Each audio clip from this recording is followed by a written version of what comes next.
حي على الفلاح. Where does confidence come from? Confidence doesn't just come from, well, you have to be brave and you have to not be nervous and intimidated by other people. No. Confidence comes when you have a purpose and you're accomplishing that purpose. You're so focused on your goal that other people become invisible. You ever see a child that's building Legos? Like the universe stops existing because they've got a goal. They're just building it.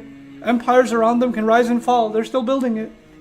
Because they're not looking at what anybody else is doing. When you are clear about your goals, then other people and how well they're moving forward, or they're not moving forward, or whatever else they're doing, all of that becomes irrelevant. All of that just disappears from your mind. And when that happens, what is confidence? Confidence means you're sure of what you're doing. You find meaning in what you're doing. You don't need to prove yourself to anybody. You have nothing to prove because you already have a goal. You're working towards that. And when somebody else comes and says, by the way, I know some people that have the same goal, they're way better than you. Good for them. Thanks, bye. And you keep working on what you're doing. Because you're too focused. You have when someone has qasd in their waqsid fi mashik, when they have a goal and a direction, a purpose in their walk. You know what that means? Then they're not looking this way or that way because they're focused on what they got to look at. That means you just stop being distracted by what others are doing. And you don't need to tell, hey, by the way, guess what I'm doing? You don't need validation by announcing what you're doing, because what you do has so much meaning to you. You don't need somebody else to give you a like or throw you a mashallah or throw you, wow, that's amazing, and now finally you feel like you're doing something. You don't need it. That's confidence. That's not being shallow. And this is why the logical connection, just appreciate that logical connection. What does Allah say? وَقْصِدْ فِي مَشْيِكَ وَغْضُضْ مِنْ صَوْتِكَ. Lower your voice. Lower a part of your voice. This is a remarkable phrase. What does it have to do with walking with purpose?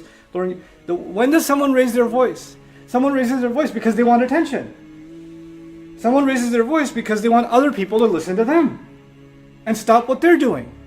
But when you're clear about what you're doing, you don't need to overpower anybody else's voice.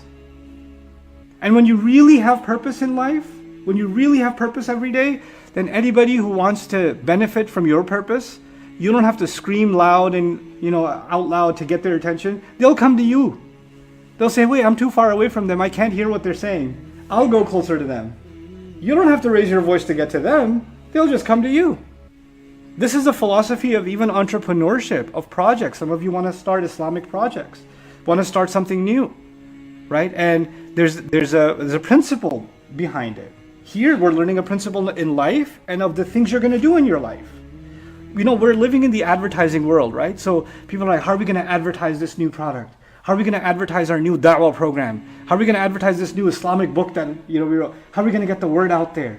We have to scream loud and clear from every corner before we can, And you know what? The new world of advertising is about endorsements, right? Get an athlete to endorse this shoe, right? Or get some celebrity to say, this is the book you want to read, right?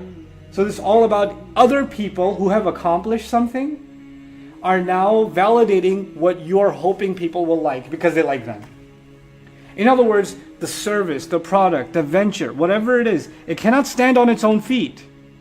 It needs the attention of someone else making it valid.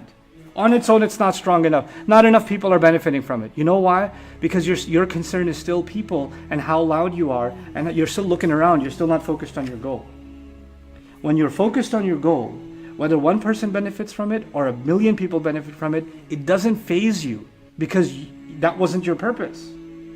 Your purpose was to accomplish something meaningful. And that is where sincerity also comes from. That's where not being a fake person comes from. Because the people that are fake that we talked about last time are so concerned about what? Everyone else. And the people that are real and the people that are legit in their life are people that have a goal in front of them and they don't dissuade themselves. Nothing distracts them from their goal. And those are the people that I would argue Allah gives qubul to. Allah gives acceptance to them. Because they show Allah sincerity in whatever they do, then people's hearts gravitate towards them anyway. They didn't have to cry and get attention from everyone. Their work, their contribution, their effort spoke for itself. And when someone comes on board and says, hey, I want to take a part in what you're doing, well and good. And if nobody came, well and good. That's what's the mentality being taught to the Muslim. The strength of what we do doesn't come from the validation or the support of people. The strength of what we do comes from the acceptance of Allah, the aid of Allah, and the clarity of our purpose. And Allah's help comes to the mukhlasin and the mukhlisin, the people who are sincere, who are pure in their purpose, who are clear in their purpose. There's a really heavy lesson. وَقْصِدْ فِي مَشِيكَ وَغْضُضْ مِنْ صَوْتِكَ. Lower your voice. You don't have to broadcast what you're doing. People that build, they build. You know, it's interesting, right? You guys see this in life. When you were in high school, some of you are going to be in high school, and some of you are in high school. But when you are in high school, and you have kids that are very loud and obnoxious and outgoing and partying, and they're like almost intimidating to be around. You're like, I'm hoping they don't pick on me. And they're like the stars of the school. Like they're the ones who stick out, right? And then there's the quiet, nerdy ones that are like just studying. And they're not really, they're almost invisible. Fast forward 10 years, right? Who's serving fries at a restaurant? And who owns 10 restaurants, right? You see what happens? The people that were clear, even the students that were clear about their studies, they were clear about a goal, they end up getting somewhere. And they didn't have to raise their voice. They didn't have to raise their voice to get there. They got there. And then there are people who are very loud and seemed like they were the people to emulate, the people to be like. What did they accomplish in life? Where did they get with their life? You see, when it comes to our prayer, there's a minimum that if you do it, your prayer is good enough. It may not be the best, but it's good. You met the minimum requirements, right? When it comes to fasting, there's a minimum requirement. If you met that requirement, your fasting is still good, right? Okay, so let's just say somebody fasted, while they were fasting, they read Quran the whole day. Or they worshipped Allah the whole day. It's a pretty amazing fast. Fast plus all that worship. And somebody else fasted, and the moment the fast started, they passed out. Then they woke up, prayed, passed out again, woke up, prayed, passed out again. And then Maghrib came and they had iftar. They had a coma fast, right? But did they meet the minimum requirements? Yeah, it's not ihsan, it's not the best, but they still fasted. They met the minimum requirement. Somebody who made wudu, who faced the proper direction, who wore pure clothes and prayed their salah, they met the minimum requirements. Even if they were distracted in their prayer, even if it wasn't that great of a prayer, even if they maybe sometimes rushed a little bit, or chose to recite the shortest surahs they know just to get it over with, even if they did that, they at least still met, and I'm not recommending any of it, but technically did they meet the minimum requirements? Yeah, you can't say they did something haram. Right? What I'm trying to say is, the word ihsan means you do something at the best you could do it. But if you don't do your best, that doesn't mean you failed. That doesn't mean you're in trouble. It's like saying, if I don't get 100, I failed. No, I could get an 85, I could still pass. A 70 still, 65 is passing in most schools now, right? So 60, okay, at least it's a D, but it's not an F. It's not an F, so I still move on to the next class. It's not the best score, but in the list of things that are haram, this is what I want you to visualize. When Allah makes a list of things that are haram, Allah is saying anybody who crosses this line has failed.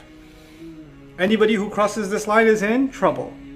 And I would argue that in the Quran, when it comes to our parents are the only ones that if you do anything less than your best, that's haram.